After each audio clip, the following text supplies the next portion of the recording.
pessoal. Boa noite a todos. Boa noite. Gente, uma honra estar recebendo vocês aqui e uma honra muito grande estar recebendo o Alfonso também. Vou colocar aqui meu reloginho para rodar, porque eu sei que às vezes a gente fica bastante tempo conversando. Sejam todos muito bem-vindos, é muito legal. Acho que para mim e para o time da aldeia, assim, toda vez que a gente faz um chamado desse, aliás, toda vez que a gente tem a possibilidade de fazer um encontro desse, com o conteúdo que a gente imagina que a gente vai ter aqui, e aparece tanta gente assim, e vocês apareceu muita gente, bastante gente qualificada, e a gente tem uma lotação total, a gente fica muito, muito, muito feliz e muito, muito, muito honrado, e é meio que ver o nosso propósito se realizando, assim. Então, queria agradecer muito vocês por estarem aqui, agradecer muito ao Alfonso também por estar aqui.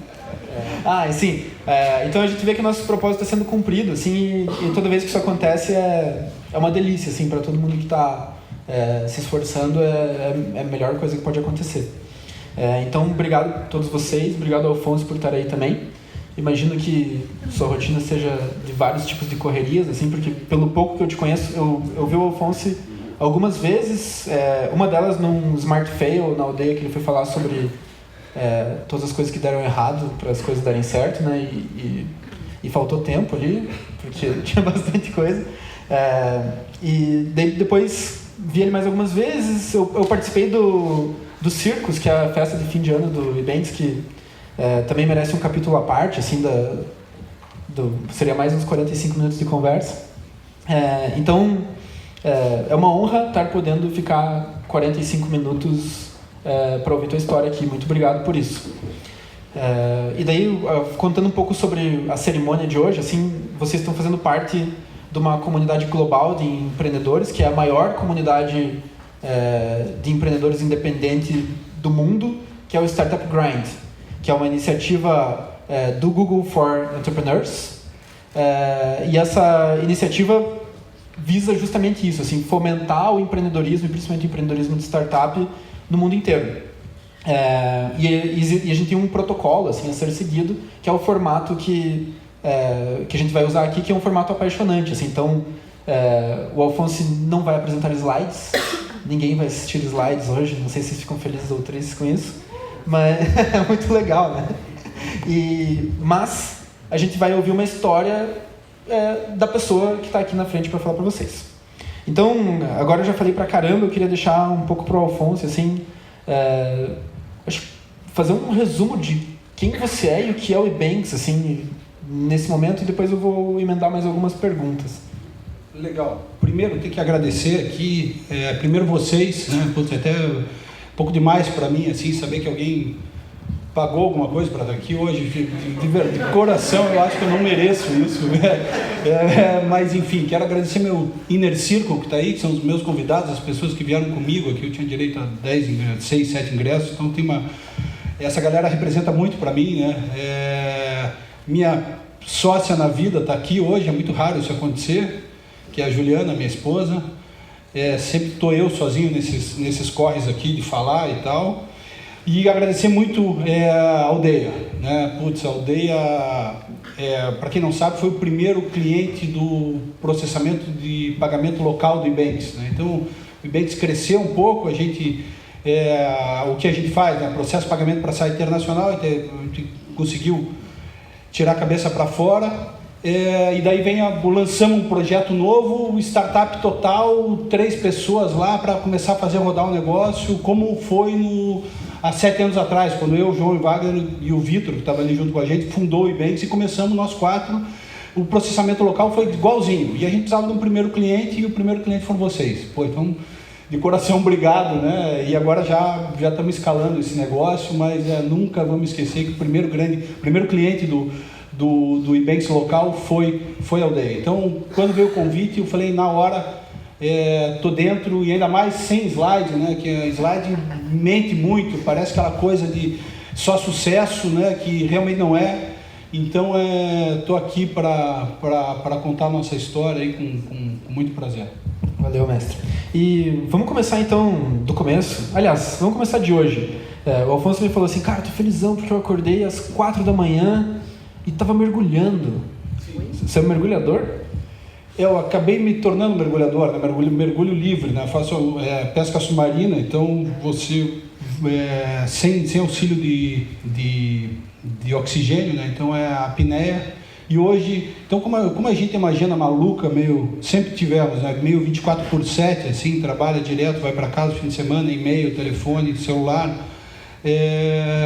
e não tem muita férias também. Eu não sou um cara de tirar, férias é uma coisa que não, eu até vejo a galera tirando férias e falo, puta merda, mas a Ju não gosta muito disso, né? Então a nossa vida é assim, né? Um dia atrás do outro, então, e quando dá uma janela, o meu hobby hoje é pesca submarina, então não tem muito dia, não dá, domingo eu vou, domingo não dá para ir, eu queria ir de sábado, domingo, mas não dava. Também tem a família agora, que é super legal, tá em casa, e hoje era um dia chave. Amanhã entra uma frente fria, entrou hoje, na verdade já me dei mal, mas 4:30 da manhã, acordei hoje, encontrei um brother meu, vamos lá, carro, Paranaguá, chegamos lá às 6:30 da manhã em Paranaguá, mais 1 hora até a Ilha da Figueira, mergulhamos o dia inteiro, até as 3, voltamos para estar aqui com vocês, né? Não foi uma, como tudo na vida, né? Você acha que vai lá arrebentar, matar peixão, troféu e tal, não, voltamos com um peixinho só, mas o que valeu foi o dia, né? Foi tô zerado aqui. Tava bonito o dia hoje, né, para pegar um... Faz total sentido. Que legal, cara. E o Ebanks é o teu primeiro negócio? Não. Ebanks não perdi a conta de quantos negócios eu tive antes do Ebanks, mas o Ebanks, outros deram certo, assim, em diferentes razões, assim. Não posso falar, o Ebanks é o primeiro que deu certo, mas o primeiro que veio a porrada mesmo foi o Ebanks. A primeira porrada foi com o Ebanks. E a gente nunca esquece. Legal. E antes do Ebanks, o que passou ali de projeto?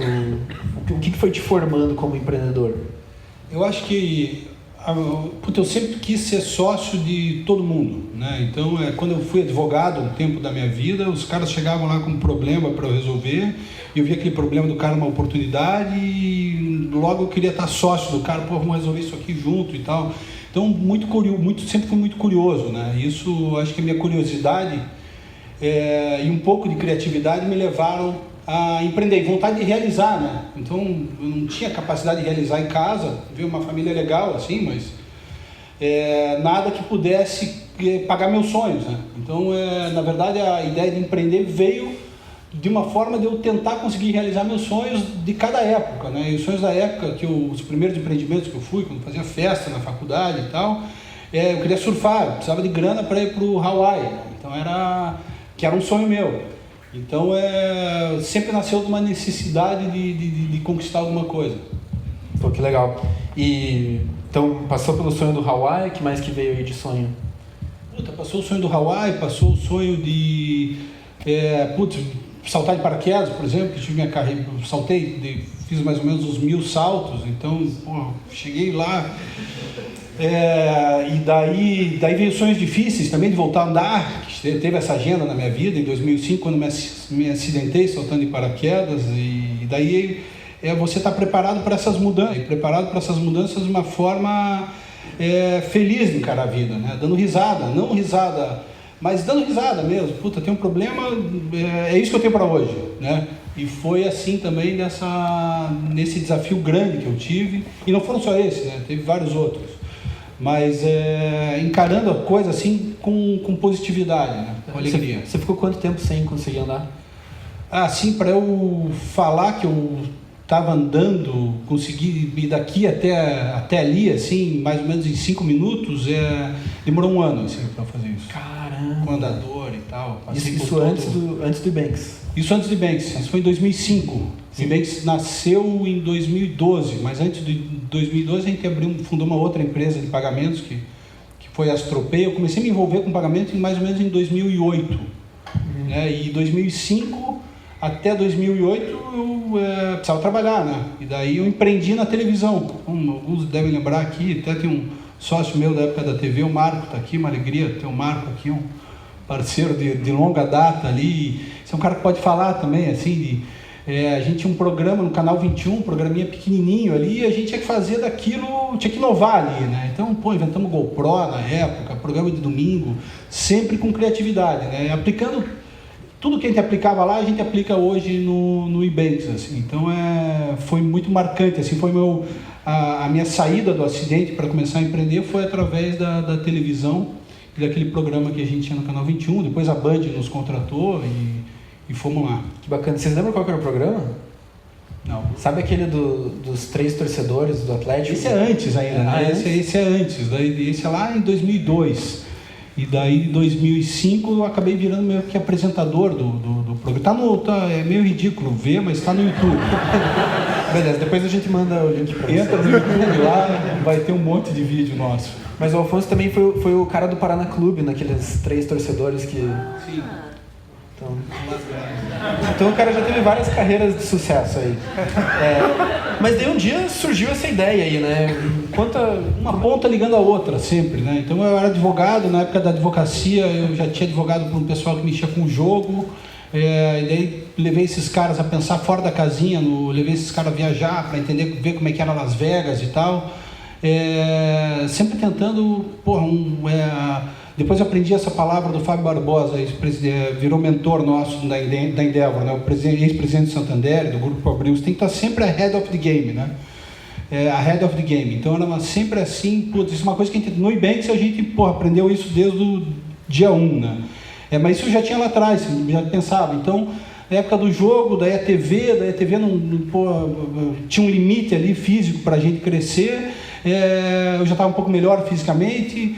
As coisas começaram a andar, esses contatos começaram a voltar, um monte de coincidência legal na vida, coincidência de você estar aberto para as pessoas, né? De você se relacionar. E aí veio uma oportunidade de fazer uma empresa de pagamento, processar site para o PokerStars, era o grande cliente. A gente criou essa empresa em 2000, meio part-time ali com TV e a Astropay, que era o nome da empresa, e a gente fundou essa empresa em 2009.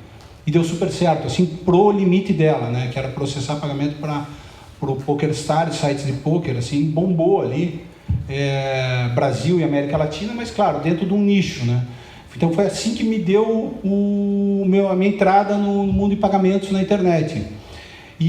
Só que, eu logo vi ali, 2 meses, que era legal, que eu tinha me estabelecido ali financeiramente, eu tinha lá eu acho que já uns 36, 37 anos, consegui ali dar entrada num apartamento, por exemplo, que é o sonho de muita gente nova, e não devia ser, né? Comprar um apartamento, devia ser o último sonho. Então eu fui pensar em casa própria lá depois de todos os perrengues. E aí no começo dessa empresa, que começou a dar certo, falei, é um puta de negócio legal, processar pagamento para site internacional, mas eu não vou conseguir chegar na Amazon aqui com essa governança, com esse tipo de cliente e tal. Então, naquele começo eu já fui construindo minha saída, que demorou 2 anos, né? E achar os sócios certos. Essa é uma coisa fundamental, né? Eu achei o Wagner, o João, complementares, nós 3, um cara completamente diferente do outro. Eu em negócios, o João em tecnologia, o Wagner em finanças, modelo de negócio, institucional, negócio chato. E daí a gente tinha nasceu um nome, o nome foi legal, né? Como é que nasceu o nome Ebanks? Claro, a gente copiou de alguém, né? Eu copiei de alguém esse nome, foi o primeiro investimento, com pouca grana lá, eu fui lá e paguei $2.000 no domínio Ebanks. Era para ser iBanks de iPhone, né? Mas estava dominado já, e esse estava para vender. E eu falei, eu acho que é até mais legal, e compramos, e daí foi um primeiro ano sofrido, e a gente conquistou o nosso primeiro... O Ebanks deu a primeira grande salto em 2013, né? Quando a gente conseguiu convencer o Alibaba, o AliExpress, a processar com a gente, né? Cara, essa é uma história engraçada. Isso que eu ia falar. Essa é uma lenda. Muito longa, né? Então, de todo lado que você olha dessa história, tem coisa legal para falar. Depois eu acho que até deixo para vocês perguntarem. Mas a gente fez tudo que a gente tinha na mão para conquistar aquela conta. Quando esses caras chegaram aqui, a gente era uma empresa de 8 ou 9 pessoas, e os caras eram 10 pessoas, vamos aumentar um pouco. E os caras eram uma empresa de 100 mil pessoas, né? Então eles chegaram e, putz, a gente é caipira, né? Eu costumo falar que a gente de Curitiba, assim, eu quando era pequeno, o meu tio me levava no aeroporto para ver avião chegar, né? Não era nem para viajar, assim, ia lá no Afonso Pena, era um acontecimento. E até hoje, eu vou levar pessoas no aeroporto, assim, que vêm visitar o Ibanks. Naturalmente, assim, não é forçar a barra. Pô, tem coisa mais importante para fazer, mas pô, tá legal, tá, como é que você está indo? Eu tô indo para o aeroporto, pega um Uber, não, eu levo você. Então, os chineses, quando vieram, foi a mesma coisa, nós fomos buscar os caras no aeroporto. Eu agora não tenho viajado tanto, tem bastante gente lá para viajar no meu lugar. Mas todas as principais viagens do Ibanks no começo era eu que fazia, porque era eu o vendedor. Nunca ninguém foi me pegar no aeroporto, lugar nenhum do mundo, cara. Nunca. China, porra, nada, né? Isso a gente faz naturalmente. Então, quando esses chineses vieram, a gente tratou esses caras como nossos irmãos, né? Cuidamos deles, ensinamos eles. A gente levava eles eles, precisamos ir na Cielo, né? Queria ser a nossa concorrente na época. A gente levava os caras na Cielo.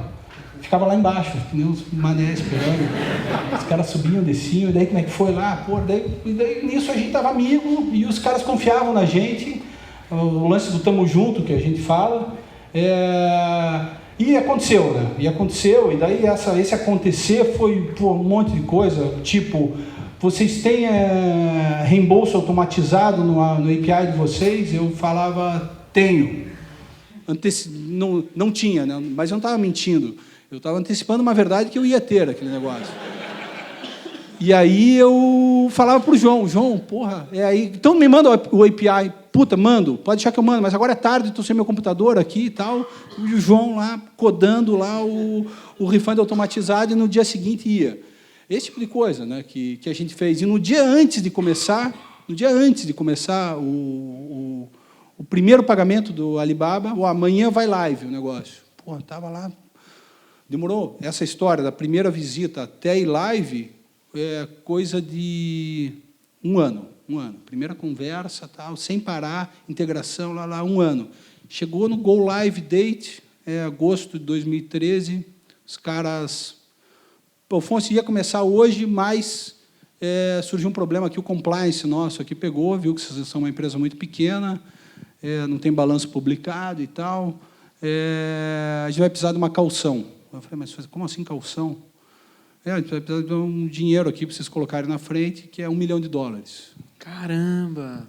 $1 milhão. Não tinha nem... Porra.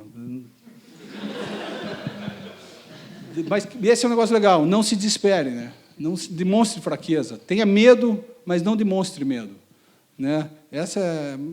E daí você fala assim, ok, eu num Skype call com vídeo ali com o chinês, eu falei, $1 milhão.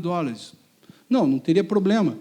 Mas eu só preciso entender para quê e tal. Daí fui convencendo o cara que não precisava de $1 milhão, ele queria uma cobertura de um dia, eu falei que a operação não ia ser tão grande, e fui tentando trazer o número mais para baixo possível, e falei 100 mil, ele falou, não, mas 100 mil não vai cobrir o dia. Eu falei, então 200 mil, beleza. Então eu falei, então amanhã eu te mando. Não tinha $200 mil também. E daí, daí vamos para... João Wagner chamou um cara do Itaú, que era um puta parceiro nosso, até hoje. Carlos, precisamos de $200 mil. Pô, como que eu vou dar $200 mil para você? Não sei e tal. Pô, daí colocamos carro em garantia. Carro, João, passa aí teu DUT aqui do carro, eu, Alfonso e tal. Juntamos 3, 4 carros, até o Carlos do Itaú colocou o carro dele, né? E levantamos $200 mil. Tinha um pouco de dinheiro no caixa ali e tal, levantamos a grama, pum, tá lá. Pagamos $200 mil, começou o resto da história. Até hoje não nos devolveram esses $200 mil. Até hoje está lá. Pô, estão devendo, então. Não é devendo, mas às vezes a gente cobra. Pô, os caras não é comigo e tal. Ficou para lá. Não, mas valeu como garantia, né? Fez sentido, né? Tá bem pago esse $200 mil. Tá super bem pago. Super bem pago. Então é isso que importa. E qual que é a mudança? Assim, beleza, agora vocês estão processando todos os pagamentos do AliExpress no Brasil. O que muda na empresa na hora que isso começa a acontecer? Pô, mudou tudo, né? A gente não estava preparado para nada naquele momento, né? Primeiro, o Customer Support, que era um cara, o Vitor, que eu falei aqui, eu acho que ele já tinha mais uns 2. Em vez de responder 30 e-mails por dia, passou a chegar 3 mil. Caramba! né? E bem nessa semana, o Vitor pegou férias. E daí, pô, all hands in the deck, né? Todo mundo vai, eu, Wagner, João, e mais respondendo e-mail ali, que nem ficamos ali uns 3 dias para limpar a caixa postal, paguei com boleto, meu produto não chegou, lá. E aí a gente viu que isso era uma puta oportunidade, né? Ter um puta de um atendimento ao cliente, o cliente não é bem só nosso, né? Ele é nosso também, mas ele é principalmente do Alibaba. E aí nasceu a primeira grande área do Ebanks, né? Que é um atendimento ao cliente parrudo com uma proposta de valor junto para oferecer para os sites internacionais que trabalham com a gente. Poxa, que bacana, cara. Isso me lembra uma situação que a startup está sempre apagando incêndio, né? Sempre vai ter um incêndio. E acho que um dos segredos da escalabilidade, isso não sou eu que falo, é aquela lógica do blitzscaling, o Reid Hoffman que fala, é que você tem que saber qual incêndio deixar pegar. Sim. E qual incêndio apagar. Como é que você escolhe isso? Puta, isso é uma coisa, para mim, é bem difícil, assim, que, puta, principalmente para o cara detalhista, e eu sou um cara que me considero detalhista, é difícil, porque você quer resolver tudo, e não dá. Uma vez, putz, é praticamente como ver 3 crianças, ou 3 filhos ali, ou 3 amigos se afogando, você vai ter que escolher um. E daí é duro, aí tem que escolher. Daí se vai pela... Aí foi nessa época que eu aprendi o que é prioridade, né? Sempre queria prometer tudo, fazer tudo, mas é isso aí, na marra. E tem alguma regra dura, assim, alguma coisa que nunca pode ser incêndio? Alguma coisa que nunca pode ser incêndio? Puta, eu sou um cara que até hoje eu respondo todo mundo, né? Tipo, meu sócio Wagner, por exemplo, cara, eu sou praticamente uma secretária dele hoje, né? O cara nos mandou um e-mail, se pode responder. Né? Ele, não é que ele caga e anda para todo mundo, talvez, mas ele não responde, porque ele tem outra... Ele, respondendo a pergunta de antes, a prioridade dele é outra, é apagar os incêndios ali e não responder e-mail. Uhum. E daí ele não responde. Né? Então, eu sou um cara assim que procuro ser, claro, agora já está num nível maior da LinkedIn, parei de responder. Respondi até 4 meses atrás, todos eles. Alfonso, puta, mas agora está numa razão maior do que eu consigo, então não dá. Então, mas essa de ser solícito, eu procuro ser com todo mundo. Poxa, que bacana isso, cara. É um aprendizado até para mim, porque eu sou meio enrolado para responder e-mail. Cara, e beleza, então a gente falou de incêndio, e agora, tem uma coisa muito legal, assim, eu perguntei para uma pessoa do teu time, um pouco antes de você chegar, e falei, cara, o que eu posso destacar no Alfonso, assim, que tipo de pergunta eu posso fazer?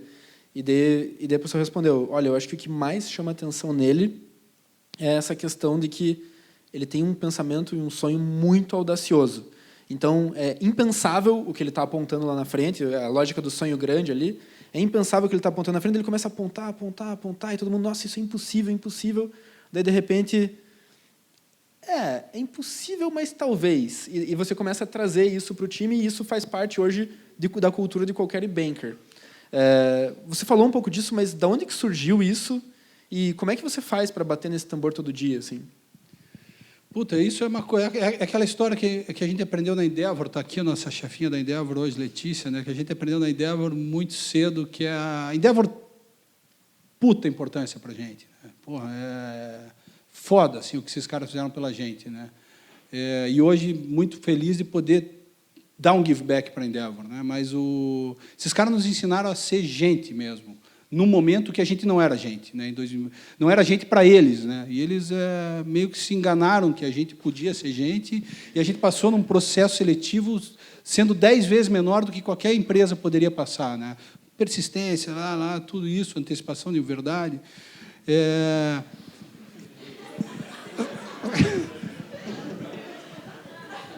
Essa história da Endeavor tem uma história legal, porque a gente processava, quando a gente entrou na Endeavor, TPV é o nosso volume, né? O principal métrica nossa. A gente processava R$2 milhões. E qualquer empresa, no primeiro ano, qualquer empresa para entrar na Endeavor, ela precisa faturar 2 milhões, no mínimo. Né? E a gente processava 2 milhões, então faturava 100 mil por aí. Né? Então, mas daí eu falei assim, mas vamos falar que o processamento é o faturamento. Aí a gente chega na... Os caras não dá, Alfonso, tem que ser... e acabam passando. Então, um perrengue do caralho foi passar... Essa é outra... Um dia a gente escreve, mas o que eu queria te responder, vai que dá. A gente aprendeu isso com eles lá, vai que dá. Né? Então, puta, você seta uma barra lá. E daí, mais ou menos, se chega perto ali dessa, puta, não, se chegou aqui, dá para ir para lá. E dá para. Então, é assim que a gente pensa. O sonho grande não está pronto lá na frente. Legal. O sonho grande, não sei, eu quero. Putz, então, a gente vai cada vez, vai indo e vamos indo, né? Sabendo que podemos se fuder amanhã também. Sim. Isso faz muito parte da nossa cultura. Né? Então, sabendo que... então, a gente vive muito assim, a gente se prepara para o pior sempre. Essa é uma coisa nossa. Que legal. E, uma vez, emendando o assunto Endeavor aí, eu fiz parte do programa Scale Up da Endeavor pela Aldeia, né, que é um programa super legal de início lá. E eu tive uma mentoria muito bacana com um dos mentores lá, e ele contou que o cara tinha uma carreira de 40, 50 anos. Ele falou assim, tem 3 momentos cruciais de decisões que eu tive que tomar na minha carreira.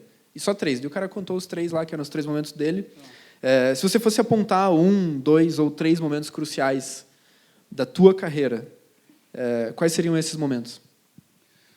O primeiro foi conseguir fazer essa venda para o Alibaba. Né? Esse foi um momento crucial na nossa trajetória. Né? Isso mudou tudo. Né? Mudou a empresa, mudou a gente, mudou os sócios, mudou o mercado. Né? Então, esse foi... Antes disso, se eu pudesse falar, ser aprovado como empreendedor Endeavor. Assim, né? Porra, os exemplos que a gente teve na nossa rede assim, foram muito marcantes para nós. O apoio que a gente teve da rede foi... Porra, a gente era um Zé Mané. Zé Mané não era, mas a gente era um Zé Bosta. Né? Foi uma empresinha pequenininha ali, porra, mas os caras... Isso é uma coisa legal para a gente levar para a vida. Né? Ouça e receba e escute todo mundo. Pô, esse cara que está lá, ele tem muita coisa para fazer. Então, do nosso lado, a gente estava lá, pô, pequeno, começando. Todos esses heróis aí que a gente ouviu falar no mundo do empreendedorismo brasileiro, que tem a ver com o nosso negócio, nos receberam e gastaram horas lá com a gente, nos falando, vão por aqui, vão por ali, vocês vão se fuder aqui, não faça isso, fale com esse cara. E isso foi né? Ontem teve uma mentoria sinistra, né, para nós. Assim, fazia tempo que a gente não fazia. Foi muito importante. Então, Endeavor, Alibaba, e a terceira vai acontecer ainda. Opa! Mas tá no radar, assim, ou ainda tá para acontecer? Está no radar, mas muda sempre, né? A terceira dá para falar, por exemplo, quando a FTV entrou. Vamos falar as 3 que já aconteceram. Quando a FTV entrou, que é um fundo de private equity americano, entrou, comprou 20% do Ebanks, um valuation, isso é público, então eu posso falar. E a gente é muito transparente também, ainda mais estando aqui nesse circuito que a gente está. Num valuation de 150 milhões de dólares, que foi 500 milhões no dólar da época foram 500 milhões de reais, meio bi de reais. Isso faz 2 anos atrás. E, putz, isso foi marcante, assim. Isso foi marcante, né, em todos os sentidos. Né? Que legal, cara. Muito massa. E você deve ter mudado de papel muitas vezes, né, ao longo de Banks, desde motorista de chinês até vendedor e tal, e vai evoluindo o papel. Como que é a tua rotina hoje? Qual que é o teu papel hoje lá dentro? Putz, eu tenho uma coisa firme na minha cabeça. Hoje nós temos 600 pessoas, né? Então a gente tinha 480 pessoas até ontem, e a gente comprou uma empresa aqui de Curitiba super legal, e viraram todos, tinham 120 pessoas lá e viraram todos e-bankers, né? Então a gente agora somos 600. E eu tenho uma ideia fixa na minha cabeça de que, puta, eu não posso e não quero mais fazer nada. Não quero fazer nada. Né? Eu quero estar com a minha cabeça livre, né, para poder... Eu quero só pensar. Né? Eu acho que essa seria a melhor forma de eu contribuir para a empresa. Né? Mas você ainda apaga incêndio. Mas, claro, eu fui diminuindo tudo. Então, né? Então chegou uma época agora, 1 ano ou 2 anos atrás, que eu não tinha nenhuma área respondendo para mim. Né? Então, vendas foi a última. Né? E a empresa cresceu. Quando eu tinha lá, tinha mais ou menos 100 pessoas embaixo de cada um. E eu fui me liberando dessas áreas para os meus sócios, né? E outros e-bankers foi crescendo, até o momento. E daí eu calculei um pouco errado, que chegou uma hora que eu não tinha ninguém mesmo, era só eu e queria fazer um monte de coisa e não dava para fazer tudo sozinho. Daí eu montei um time super pequeno agora, que responde para mim, que são 3 pessoas, que é um time de visibilidade, que é um projeto de governança meu, né, que eu é uma coisa super legal que eu convido aqui todo mundo que quiser conhecer. Então eu toco hoje, claro, além de estar junto com o João e com o Wagner no processo de decisão. O decisão de Banks é um negócio legal. São 3 pessoas completamente diferentes, com stakes diferentes, com equity diferente, que não tem nada a ver com... as decisões são tomadas em unanimidade. Né? Então, nós 3 sentamos, vamos fazer, vamos. E não tem aquela de se um não quer, lá 2 não fazem. Sabe? Tem que convencer o cara. A gente já tentamos fazer, não, o João não quer ir nessa, vamos nós 2... dá merda lá na frente, não dava certo. Então essa questão da tomada de decisão é muito importante, por unanimidade. Não sei se isso é certo ou errado, mas para a gente deu certo. E o time de visibilidade, o que eu fiz? O eBanks hoje é um organismo vivo lá, com um monte de coisa acontecendo, um monte de projetos ao mesmo tempo, projetos grandes, e eu tentei dar visibilidade para todos os e-bankers de tudo isso que está acontecendo, para todo mundo tentar estar na mesma página, que é muito difícil de estar. Né? Inclusive números, resultado, relatório. Eu estou treinando a galera o que é uma empresa listada em bolsa na Nasdaq, por exemplo. Como é que uma empresa dessa está? Né? Puta negócio chato, pegar auditoria, que opera em 8 países, consolidar tudo, fazer um puta relatório. Além dos projetos. Né? Então, a minha missão hoje no eBanks é um negócio chamado IPO Readiness, longe de pensar em, mas é beneficiário, é bom para a empresa, entende? Você está com tudo em ordem. Então, é isso que eu faço hoje em dia. Poxa, muito legal. O eBanks tem um eventão lá de final de ano, que eles contam como é que foi o ano, depois contam como é que eles imaginam para o ano que vem. E daí teve uma participação lá de uma pessoa da Endeavor que ela contou lá para todo mundo que o eBanks era a empresa do portfólio da Endeavor nacional que mais cresce, né? Era essa? Não, foi assim. O eBanks foi a menor empresa na história aprovada pela Endeavor, né, lá em 2012. E no final de 2018, que foi ano passado, e hoje são 70 empresas, só empresa foda na Endeavor, né? Não, vamos falar. A gente terminou 2018 como a maior empresa do portfólio. Né? Poxa, que legal. Então, essa foi isso foi muito legal. Tá. E o que eles viram em vocês quando vocês entraram como a menor empresa? Obviamente, tamanho não foi. Fome, né? A gente já era mais velho nessa época, então eu já estava perto dos 40. Então, tinha fome, tinha conhecimento, tinha fracasso, né? De todo mundo ali, tinha história triste para contar. Mas conhecimento era muito importante, né? Tinha um mercado gigante, né? Então eles sabiam. Então tinha uma série de fatores ali que nos ajudaram ali a entrar, assim. Mas esses aí que eu citei, eu acho que são alguns dos principais. Que show! E nesse mesmo evento lá também teve uma coisa que me chamou muita atenção, que foi os patrocínios que vocês fazem para atletas. Qual que é o teu escopo de escolha assim, de patrocínio e investimento desse tipo? Aí eu sou meio egoísta, né? Então, meus sócios não me enchem muito o saco nesse ponto, né? E daí eles deixam eu fazer o que eu quero. E, eu, como falei aqui, surf, paraquedismo, pesca submarina, esporte super adrenalina, né? Então, adrenalina... E a nossa vida é adrenalizante, né? É faca no pescoço o tempo todo. E, claro, daí a gente foi para o lado da adrenalina. Né? Então, e o time, isso é uma coisa que, hoje está o pessoal que gere o time aí, super legal também. E daí começamos a apoiar gente com esse DNA, né? De superação e adrenalina. E daí chegou tudo amigo nosso que foram se juntando, não é compadril, né? É porrada, né? Pega o Diogo Ratachevski, um cara que se acidentou na mesma época que eu, cadeirante, que falou, vou correr o Ironman, né? mas como assim correu o Ironman? Foi lá e correu o Ironman. Ganhou o Ironman. Então, o atleta que está com a gente lá representa, é a nossa cara. E aí temos o surf skate, né, que hoje é o nosso foco, para não abrir muito, então a gente decidiu apoiar surf skate. Então, hoje tem uma alegria poder apoiar um atleta de Matinhos aqui, que é o Peterson, que está correndo o Circuito Mundial, primeira divisão, com a nossa marca, legal para cacete. E agora estamos apoiando a Luara, que vem de Matinhos, que quer chegar no WCT, que tomara que chegue com a nossa... E daí tem a galera do skate também, que quebram os guris, são três capeta que a gente tem lá. Né, os caras são o diabo na terra. Os guris têm 11 anos, 10 anos de idade, o Gui cura e desce mega rampa, né? Vai ser convidado para o X Games do ano que vem com 11 anos, vai ser o atleta mais novo a ser convidado para correr a categoria profissional.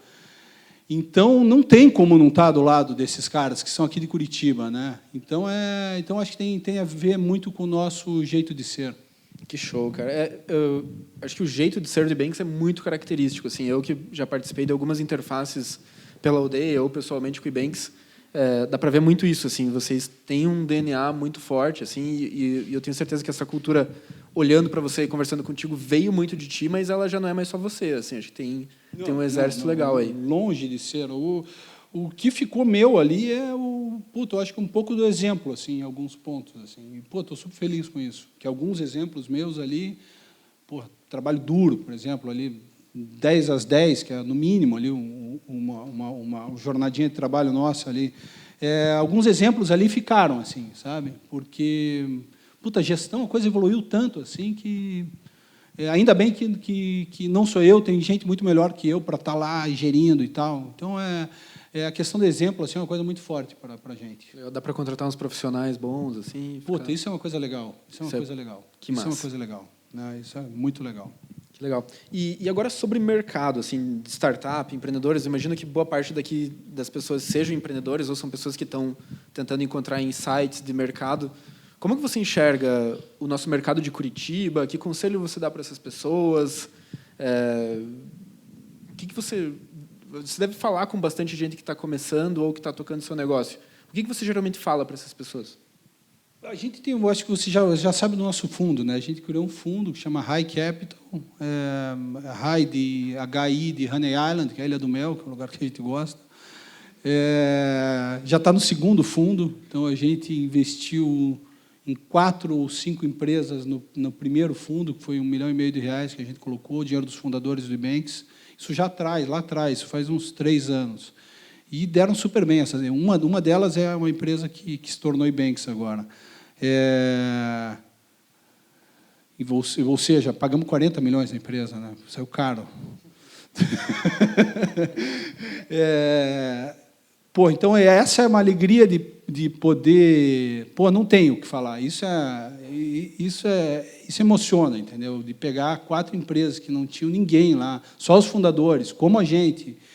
E essas 4 empresas hoje, 5, né?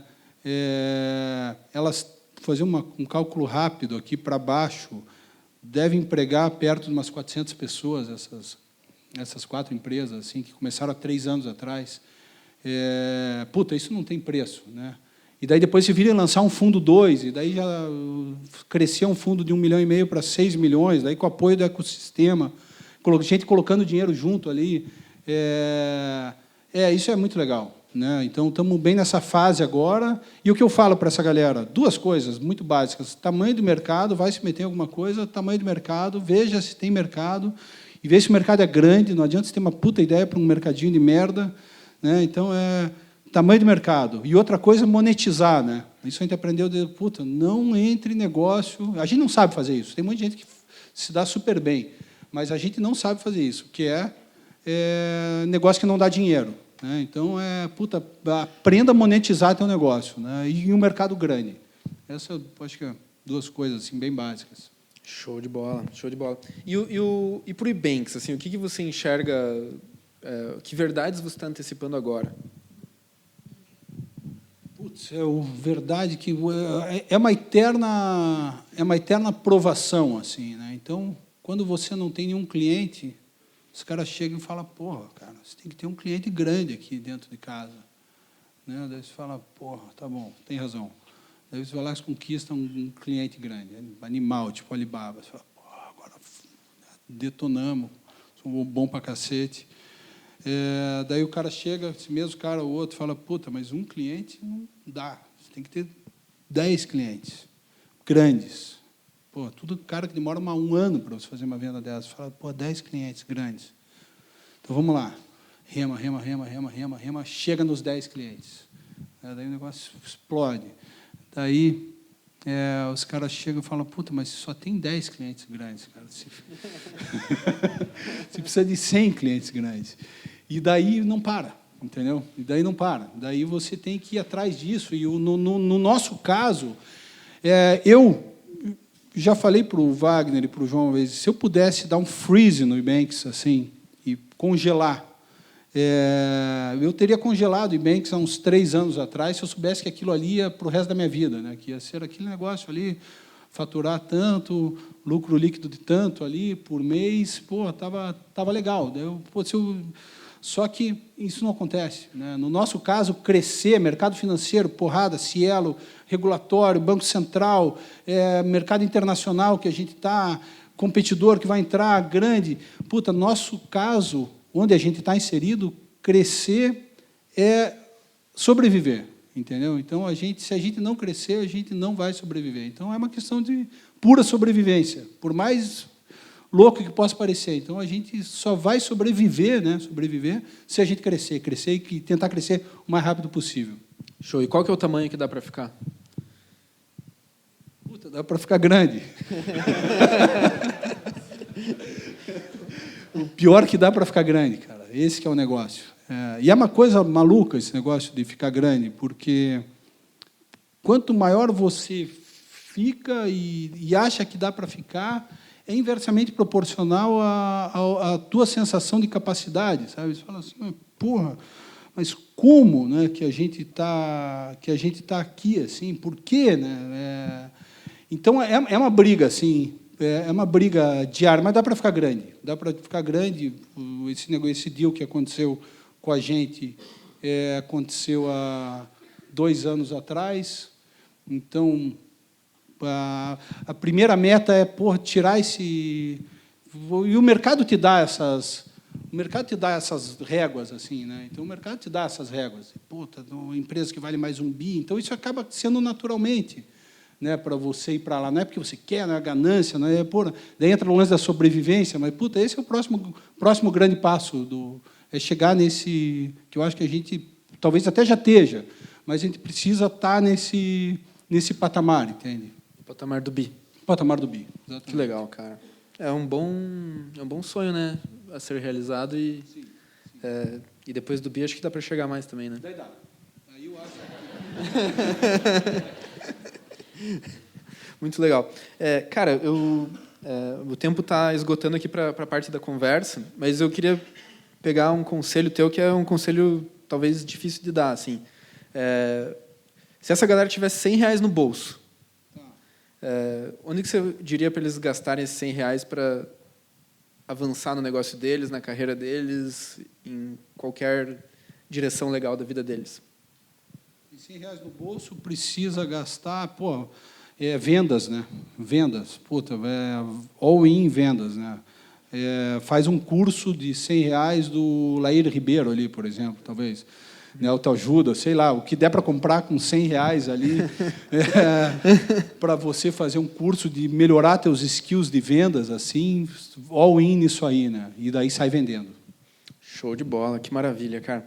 Ó, tá dando certinho o nosso tempo agora, e seguindo o protocolo do evento, então, o meu papel começa a desaparecer aqui, e entra o papel de vocês. A gente tem aí previsto 15 minutos de perguntas e tal. Alguém gostaria de perguntar alguma coisa? Quem quer perguntar nada? Sempre tem uma pessoa corajosa assim que ali, ó. Peraí, só vou colocar no microfone aqui que eu acho que a gente fica com a gravação. Queria saber qual que é o número de empresas que vocês gerenciam hoje né, ao todo? Não são muitas. A gente gerencia o Ebanks, né, que é uma empresa, que é a empresa mãe. Claro, o Ebanks ele tem vários outros Ebanks ao redor do mundo. Então, tem o Ebanks no Chile, na Colômbia, no Peru. Então, a holding do Ebanks, ela envolve mais ou menos umas 10 ou 12 empresas ao redor do mundo, né? Então, e daí, claro, daí tem algumas empresas que a gente investe, mas a gente não quer ter a gestão dessas empresas, né? A gente é só investidor e ajuda esses caras com o nosso exemplo e com os nossos erros e acertos a crescer. Mas gerenciando o pagamento, qual é o número? O número de empresas que a gente gerencia pagamento, que a gente oferece o nosso serviço, hoje a gente já passou de 1.000. Mais de 1.000 sites do mundo todo utilizam os serviços do Ebanks no Brasil e na América Latina. E mais de 50 milhões, 52 milhões de pessoas já pagaram através do Ebanks. 50 milhões? 52 milhões de pessoas. Parabéns.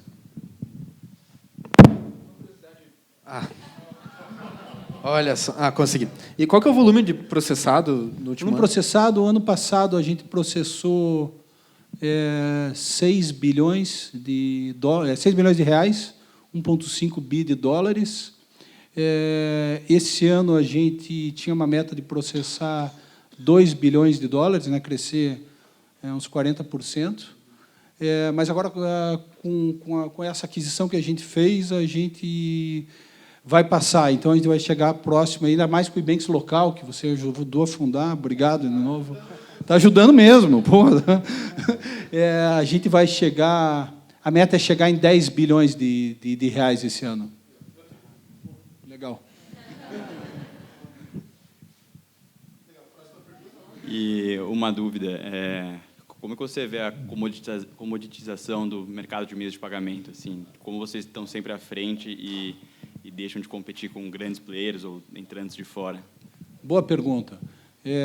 Excelente pergunta, na verdade. A gente sempre soube que ia e vai virar commodity, né? Mas a gente teve a sorte de, ao escolher fazer meio de pagamento para site internacional, envolvendo câmbio, cross-border, regulação, era um negócio mais complicado que o pagamento local aqui, que é onde a empresa quase não aparece nem para o usuário final, nem para o cliente, né? Então, a gente tem vários serviços agregados que a gente prestou desde o início, o primeiro sendo, a gente falou no começo da conversa aqui, o atendimento ao cliente, e vários outros. Fraude, por exemplo, a gente que faz, aprovação, a gente que trabalha para o cara da marketing, a gente ajuda o cara a fazer marketing para vender mais no Brasil, tanto marketing B2B como marketing B2C.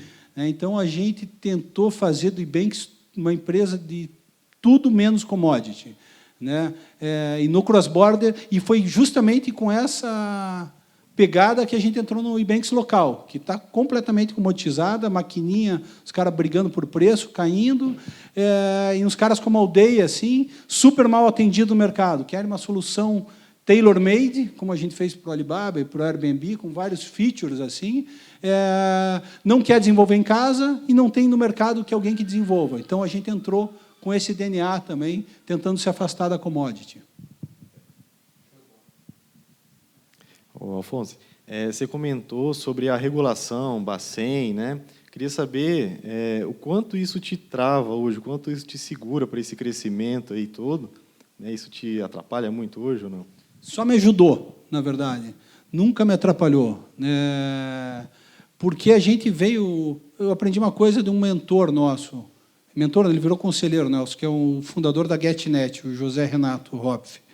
Ele falou, Afonso, tem o proibido que você não pode fazer. Não faça, você vai preso. Tem o regulado que você pode fazer, mas todo mundo vai fazer também. E tem o que não existe regulamentação, né? Esse é o foco. Foca aqui. Foca num negócio que não seja proibido, mas que ainda não esteja regulado. Então, isso foi o nosso foco, né? A gente entrou numa dificuldade para todo mundo, que era fazer câmbio e tal. A gente entrou nesse mercado que ninguém fazia, criamos uma solução, né? E hoje a gente acabou sendo o motor dessa regulamentação, né? Então, nos protegeu de um lado e hoje o mercado está aberto, né? Graças ao nosso modelo de negócio, agora todo mundo pode fazer o que a gente faz. Mas nesse espaço que a gente estava meio que sozinho, que a gente foi a janela que a gente teve para crescer.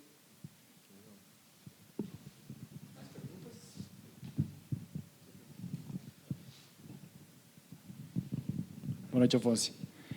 Eu tenho um lado vendedor não tão forte assim, né? Então, às vezes, eu tenho um pouco de receio de falar um pouco mais para fazer uma venda. Eu queria saber qual que foi a maior verdade que você antecipou para realizar uma venda. Hein? Puta, foram tantas, né? Não sei, assim, puta, foram tantas, assim. Daqui a pouco eu me lembro uma e volto aqui nessa pergunta, mas puta, sempre parece um pouquinho maior que você sabe? No processo de venda, assim, você tem que, claro, você tem que ficar no limiar ali da realidade e da ficção, né? Então você tem que, é como uma mesa é como uma mesa de pôquer, né? Você está é uma grande mesa de pôquer isso aí. E às vezes tem que saber blefar, né?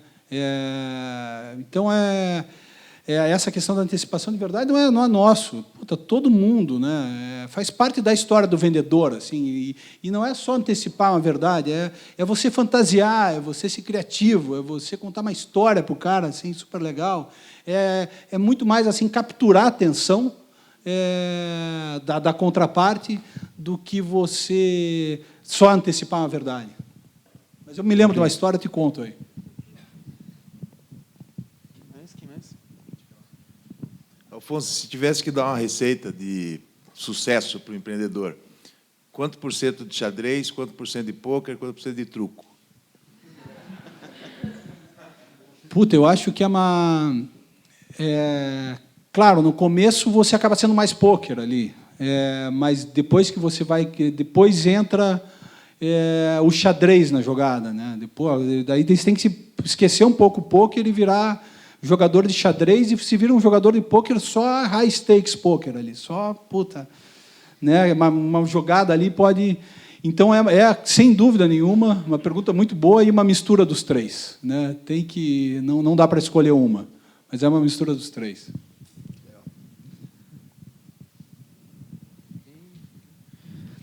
Diga, Kleber. Eu queria saber como que vocês tomam uma decisão para essas startups que vocês vão investir agora, na real, e o que vocês estão buscando.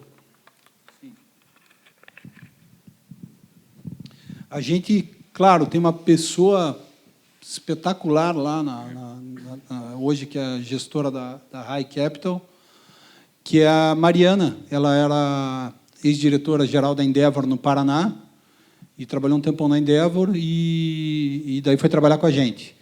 Então, ela que toca o negócio. Não temos nada a ver com a gente participa da reunião do conselho ali e tal, mas, primeiro, empresas com alto poder de crescimento, o empreendedor de mão na massa, né, com conhecimento, de preferência que sejam complementares entre eles. Uma coisa que a gente olha bastante hoje em dia é ter um tech founder na empresa. É fundamental ter um tech founder ali carregado de equity ali, não adianta ser um cara contratado. Então, acho que essas coisas são as primeiras coisas. Daí, claro, o tamanho do mercado que ela está. E já são empresas um pouquinho mais adiante hoje, né? A gente procura arriscar cheques lá entre 100 e 1 milhão de reais, é o nosso ticket, né? Então, não é mais ideia, já é a turma querendo escalar, já a empresa funcionando. Muito bacana a fala, Afonso. Obrigado, meu caro. Deixa eu te falar, com toda essa plataforma de business, tech, acesso ao mercado, como que vocês resistem ou gerenciam as oportunidades de abrir demais o leque de oferta a ponto de colocar em risco sair do foco? É uma pergunta excelente. A gente ficou... o Ebanks fez 7 anos esse ano, né? Fevereiro de 2012 começou, fevereiro de 2019, agora 7 anos. A gente ficou 6 anos só fazendo uma coisa, que era processar pagamento para site internacional, cross-border, né? E várias distrações surgiram nesse meio do caminho, né? Putz, vamos fazer isso, vamos fazer aquilo, vamos para lá. Não, a gente esperou. Claro, no meio desse caminho, a gente lançou um negócio chamado Conta Ebanks, né? Que era a nossa interface com o usuário final, mas total a ver com o core business, que continua a oferecer as continhas Ebanks lá para os usuários. Então, essa foi a primeira investida. achamos que acertamos na veia, era um negócio que cresceu muito rápido, orgânico, sem investimento em marketing, crescia 30% por mês, até que vieram as dificuldades, né? Dificuldades institucionais, são dificuldades, as piores dificuldades para encontrar são os caras grandes te enchendo o saco, né? Falando, puta. E daí tivemos que remodelar o projeto da Conta e Banks, porque a gente vai relançar agora. Então, a gente espera que ele renasça com essa porrada que existiu. E agora tivemos aí que foi uma estratégia mesmo de processar localmente, né? E entrar nessa guerra, porque a gente viu que o mercado estava mal atendido, mercado muito mal atendido, nossa marca estava forte, né? E a gente tinha dinheiro em caixa para investir. Então, foi uma conjuntura de fatores ali, e o mercado nosso a gente chegou assim, começamos a chegar num tamanho ali que estava ficando muito difícil crescer, né? A América do Sul é uma razão grande de crescimento nossa, mas então era o momento. Mas veja, foram 6 anos inteiros até a gente tomar uma decisão dessa. Legal.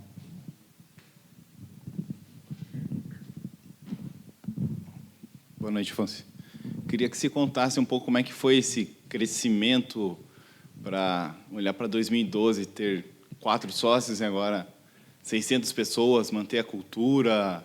Como é que é essa pegada de, poxa, poder crescer, delegar, não se preocupar? Como é que a gente, como empreendedor, às vezes centraliza muito, né? Tem medo de delegar. Então, como é que foi você olhar para trás agora e você ver que, porra, eram 4 pessoas e agora... Centralizar é furada, né? Essa é a primeira coisa que você aprende na trajetória. Claro, é um choque assim de você sair de 4 para 600, mas é legal que você vai se preparando com o bonde andando, né? Você vai aprendendo ali a ser gente grande, crescendo, né? Então, e a principal coisa, é uma coisa totalmente clichê que eu vou falar, mas é gente, né? E não é só contratar gente, não é fácil contratar gente. Mesmo, é formar gente. Esse é o mais importante, né? E mesmo que as pessoas, cara que a gente contrata hoje em dia, os caras não estão formados nem na nossa cultura, às vezes o cara não tem o inglês nativo que a gente precisa, né? Então, o segredo para isso é gente, exemplo e formação, né? Trabalhar na formação, assim, né? Então, se você conseguir formar 1 ou 2 ali, bem formado embaixo de você, ali, desses caras que vieram lá de trás, esses caras hoje levam 10 para frente, né? Então, está tudo relacionado a gente.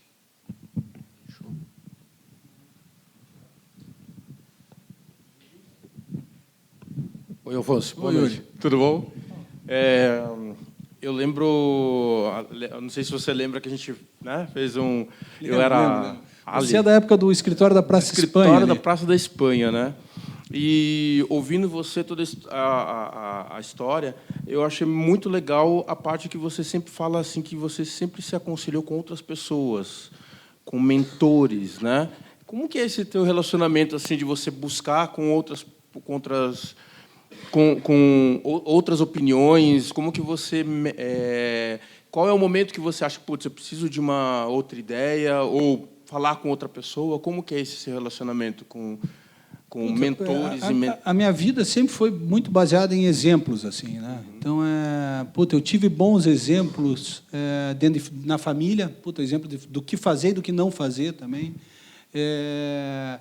E eu sempre fui um cara muito aberto, assim, muito aberto, né? Então, eu sempre busquei me relacionar, assim. E essa questão e a questão dos mentores é para quem é aberto, né? Então, é você buscar ali alguém que sabe mais que você. Então, eu tive assim uma enormidade de mentores assim durante toda a minha carreira. Não foi só depois que eu entrei na Endeavor, comecei o Ebanks, que eu comecei a ter mentores, né?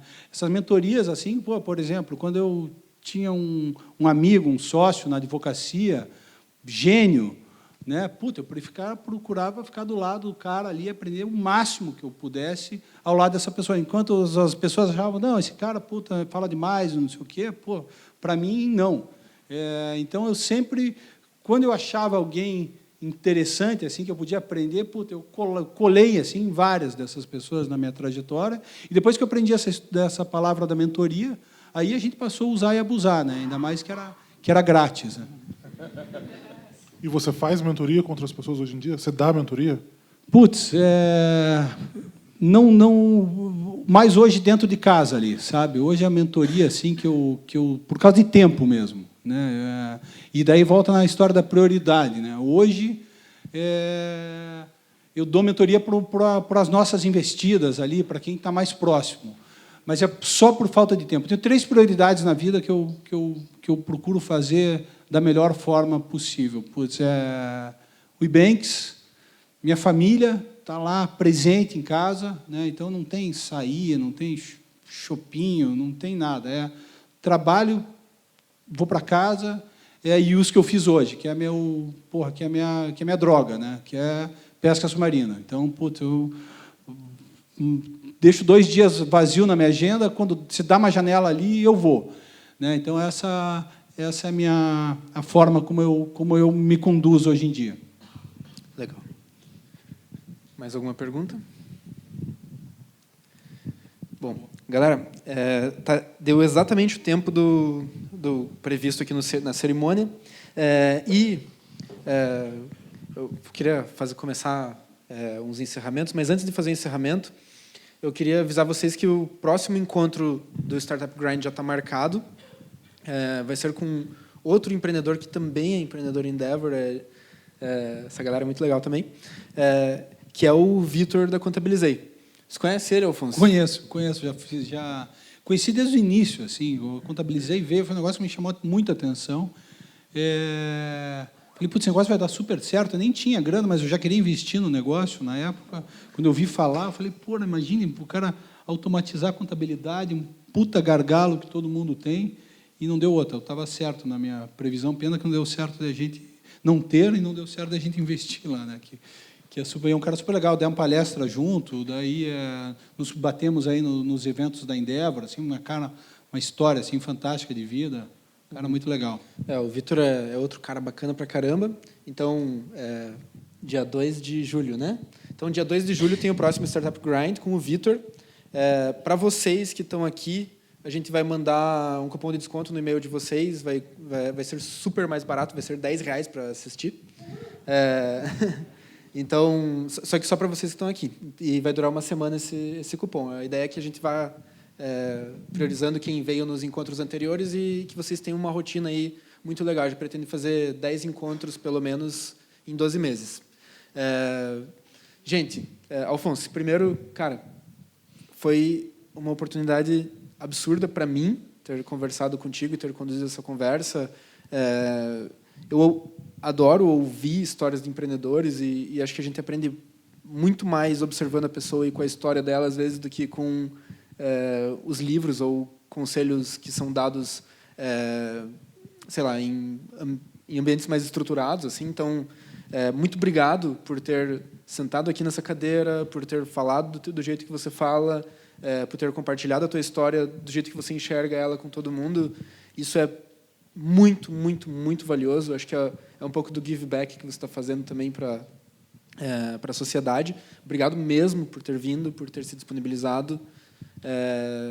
E daí também queria agradecer a todo mundo por estar aqui, assim, pela atenção de todos, por terem sido essa plateia maravilhosa que encheu de perguntas depois e ouviu com uma atenção absurda. Assim, enquanto você falava, eu olhava um pouco para a cara de todo mundo e estava todo mundo assim, tipo, absorvendo mesmo. Assim, isso é muito legal, é muito difícil você ver isso acontecer. Então, parabéns para todos os envolvidos. Acho que a gente fez um time muito legal hoje. E queria pedir uma salva de palmas para todo mundo.